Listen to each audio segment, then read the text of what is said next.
Hello बच्चों, the question says here, if lambda, that is wavelength, is equal to 10 angstrom unit, then it is corresponds to option A infrared, option B microwave, option C ultraviolet and option D X rays. Okay, सबसे पहले हम यहाँ पे की concept को highlight कर लेंगे.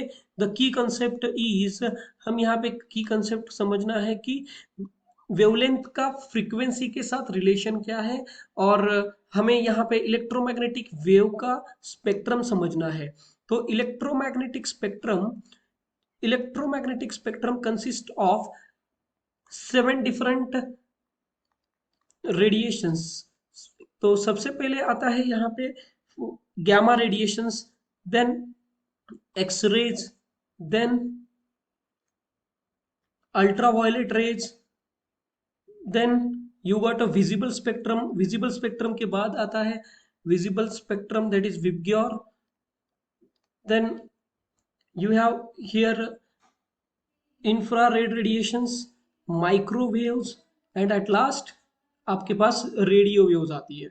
Eight last radio waves. तो रेडियो वेव्स की फ्रीक्वेंसी लिस्ट होती है और वेवलेंथ मैक्सिमम है, तो लैम्डा मैक्सिमम है और फ्रीक्वेंसी लिस्ट है. लेकिन गैमा रेडिएशंस की वेवलेंथ मिनिमम है और फ्रीक्वेंसी मैक्सिमम है. तो वेवलेंथ मिनिमम मतलब 0.1 एंगस्ट्रॉम यूनिट से लेस, जिसका भी एंगस्ट्रॉम यूनिट से लेस वेवलेंथ है वो गैमा रेडिएशंस में आता है. एंड 10 एंगस्ट्रॉम यूनिट टू 0.1 और 0.1 angstrom unit to 10, it is going to be in the X rays. तो ये आपका एक्स रे में फोल्ड हो जाएगा.